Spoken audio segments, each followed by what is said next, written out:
Hi everybody, I'm Bill Sanders and this is Watch Art Sci, the art and science of watch collection. Today what I want to talk about are what I call more affordable alternatives. This is looking at watches and say, gee, I like that watch, but I can't afford it. And so what I did, I thought, well, let's take a look at some alternatives. Now let me start off with a dramatic difference, okay? I'm going to start, this is a chronograph. Vacheron Constantin Overseas Chronograph. Now let me tell you, full disclosure, I love overseas. I had one for years, loved it, still do love them. Not much of a chronograph fan, no, but if I thought, well, if I had a chronograph I'd be using a lot and wearing all the time, this is the one I'd like to get. Now, they're $32,400. I can't afford that. They're wonderful watches. They have caliber 5200 by Vacheron Constantin. They have a Geneva seal, super watch. Now, a new watch that just came out, in fact, it won't be out until next month, is a Tissot Telemeter 1938. This is uses a Value A05 231. This is based on the Value 7750. Now this is $1,950. I mean, the difference is huge, but I really like the Tissot. And if I wanted a watch solely for the purpose of having a chronograph for occasional use, this would be very attractive to me, and it's certainly more affordable.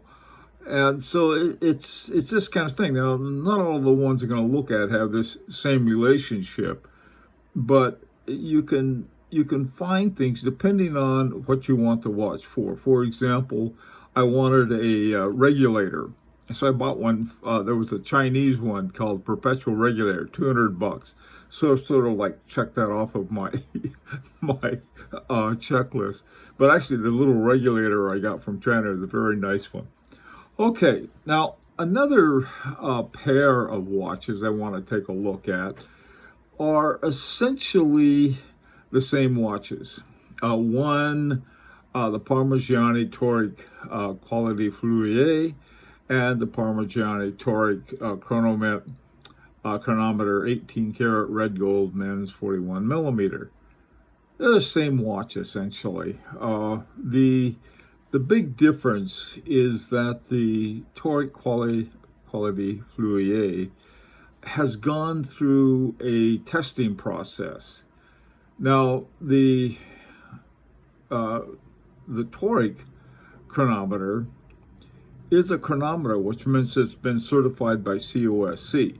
Quality Fluier is sort of a super COSC, but the difference in price is $27,000 versus $10,000, and they're both brand new. These are prices brand new. So again, what you can do is you can find a slightly different model, a slightly older model usually, and sometimes save a bundle. And by the way, too, these are two watches I really like. I wouldn't mind having either one of them or both of them actually.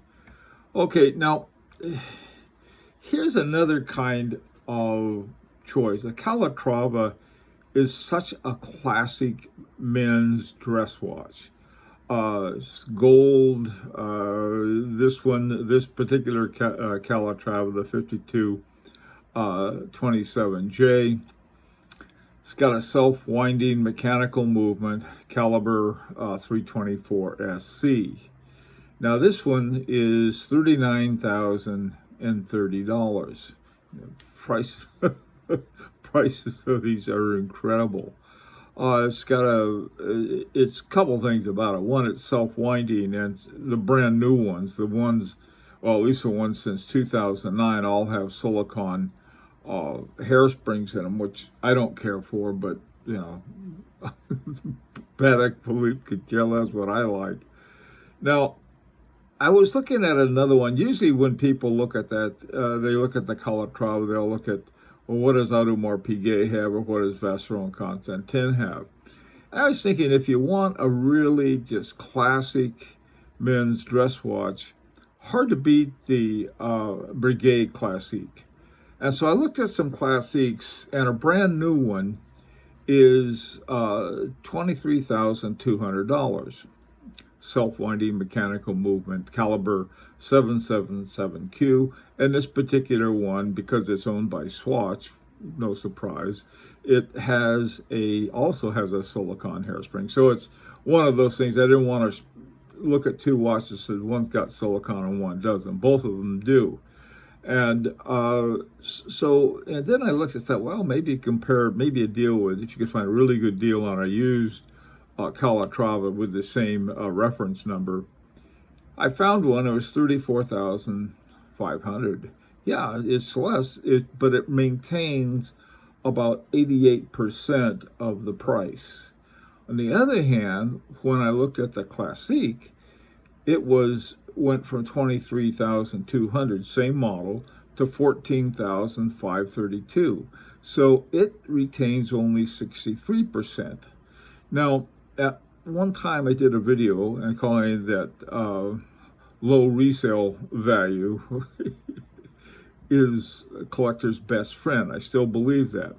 Now, let's say that you had this choice, and instead of getting a brand new Calatrava, a 52270J or 27J, you got a pre-owned Classique in gold, rose gold, 38 millimeter, 14,000, $14,000. You have, if you add 20,000 to that, then that's what the Calatrava would cost. So that Calatrava would be $20,000 more. Well, you say, wait a minute, that thing fell 63%.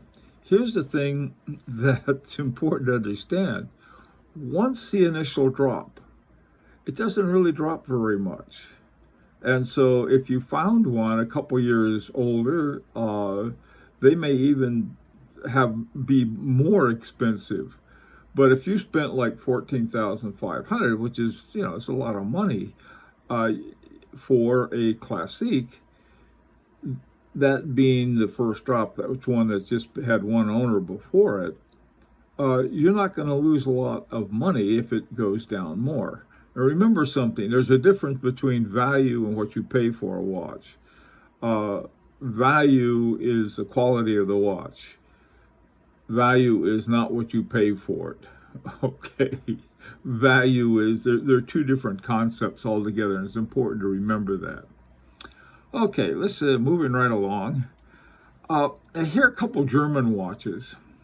Both watches are great. I love them both. The first one is from A. Lange und Söhne, and it's called the Grand Lang 1. And it has it's a big date power reserve indicator, a sort of a large subdial for the hours and minutes, and a small subdial for the seconds. And it's got a nice big date window. The panel reserve is pretty much very similar. It's got a nice big date window. It's got a power reserve indicator, and it has a lot of the same features. But look at the difference in the price. The Grand Lang is almost 5 times what the panel reserve costs. The Glashütte original panel reserve, $9,600 versus $48,000. Now, you might point out that the Grand Lang is a much better watch. I wouldn't disagree. I'm not saying you're getting the same quality horology overall. I'm just saying that you have a lot of similar functionality and even appearance. And if you can't afford one, then don't. You have other options. And I think that's important to understand in watch collection. You don't have to buy the most expensive thing to have something that you like. and that's worth having. Okay, let's take a look at these next. Now, here are a couple other Parmigiani watches. Now, the one on the left is a stainless steel, a new one, Parmigiani Hemisphere Retrograde. Now, the retrograde model is either this one or another one. Won a Grand Prix award. They really liked it. The Tonda Hemisphere, the thing that makes it Tonda or Toric is a fancier version, but if you look at these two, the only difference really is the one has a hand date on a retrograde and the other one has a little window, which is fine. I don't care too much about dates, but I do like retrograde and I do like hand dates, so that's that. But here's the thing about this watch. I happen to have one too. But let's look at the prices. A brand new one in stainless steel from Parmigiani is 22,000 Swiss francs. A brand new one in gold that I found on this place called the Watch Outlet is 16,950. So say 17,000. So the stainless steel one is still what, $5,000 more, $5,000 Swiss francs. Dollars and Swiss francs and euros are almost equal right now. So you have this basically the same watch, but you get it in rose gold, and gold has gone clearly through the roof. And so finding one with the difference, even though it's in gold, but the difference between the watches isn't that much. I have one. I have the Tonda version, and it's been splendid. The reason this watch, in my opinion, is so good is that not only does it have 2 time zones, it also has 2 day-night. And so it has a little sub dial next to down around 6 o'clock, and then another one over between 1 and 2 o'clock. And what that is, has a little dial, shows you where it is in the day or the night, so you don't end up calling your friend at 3 o'clock in the morning when you're away, because even though you know the time difference, you're not thinking that, oh yeah, you have to look at the day and night. Makes it very easy to set too, because when you're setting it, you can tell if you're setting it in the morning and the local time is in the morning, then you can get a good deal. By the way, I got this new a few years ago, and it's been great. Let me just mention something else. I put a Stingray strap on it with a rubberized back, and this is for summer wear where it gets all hot and yucky. It's also good for travel if you're doing a lot of walking around too. Same thing. And this is not a Parmigiani strap. It's one by ABP Paris, or I think it's ABP Paris. A friend of mine got this for me. They're incredible. I've become a big advocate of changing bands. These next 2 watches are sort of an unusual case. First of all, the Laurent Ferrier Bridge 1 it came out just a few years ago, one of Laurent Ferrier's watches, and it had a very unusual but appealing, at least to some extent to me. And I thought, wow, that's really a neat watch, but $57,000. Forget about that. I sort of out of my budget range. And then not long ago, I ran into this one, a Chrono Swiss Heritage Digitaire. And it's a mechanical watch. It runs at, 2.5 hertz, 18,000 VPH. And I was very impressed with it. It runs on a movement from the 1930s, and it's hand wound, and everything is done without hands, and so they have all of these different wheels, and they display the different times and so forth. And the one I saw was $9,950. And I thought, wow, it's a very similar looks to it. And if somebody was really pining for a certain case look, this one would it'd be pretty interesting. Now, this final one really involves a number of different things. First of all, the Gronfeld 1941 Principia is a wonderful watch. In fact, everything that the Gronfeld brothers do is really fantastic. Runs on a caliber called the G06, 3 hertz, 21,600 semi-oscillations per hour, 33,500 euro, which is again something pretty much out of my price range, but it's one of those watches I wouldn't mind trading watches for and maybe getting enough for it. But the thing of it is that there's a big waiting list. There's not, in fact, I don't even know if the waiting list is open. So many people want it. Now, on the other hand, there's the Pioneer Center Seconds. It's got a H. Moser MC 200 in it. The H. Moser, I suppose H. Moser and Company, actually, HMC 200, runs exactly the same, 21,600 semi-oscillations per hour, and it's 12,900 Swiss francs, which is less than half of what the Gronfeld is. But it's really an excellent watch. It has one of the things about H. Moser watches, and probably a lot others we have no idea about, possibly including a Gronfeld. They have a special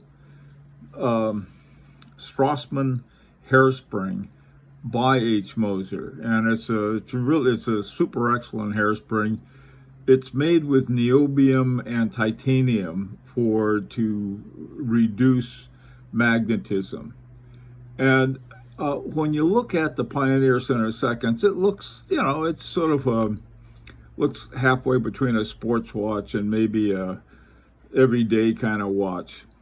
But I was looking at some, putting on a couple on a strap by Jean Richard. And, suddenly it goes from being a fairly plain Jane, but very pretty watch into something a little more special. And I think that this is something that watch collectors might want to think about, is that you can dress up a watch or dress it down simply by changing the strap. One I was just showing you, this one with the Stingray strap on it, totally transforms this. It came with I think it was a plain black strap, a plain black gator strap, which is fine, and I still have it, but they have these other ones that you can really do a lot with a watch. And so you could take the H. Moser, which again, we're not talking about some cheap watch, but rather a very good watch, and 12,900 is a lot of money for most people. But if you're looking at something that costs 3 times as much, not so bad.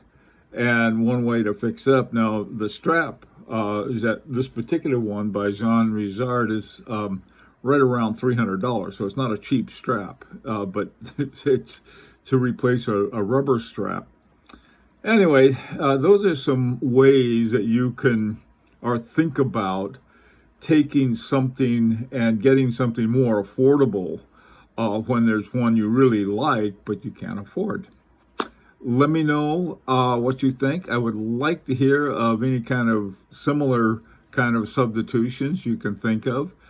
This is an opportunity to subscribe if you like. And until next time, this is Bill Sanders for Watch Art Sci, the art and science of watch collection.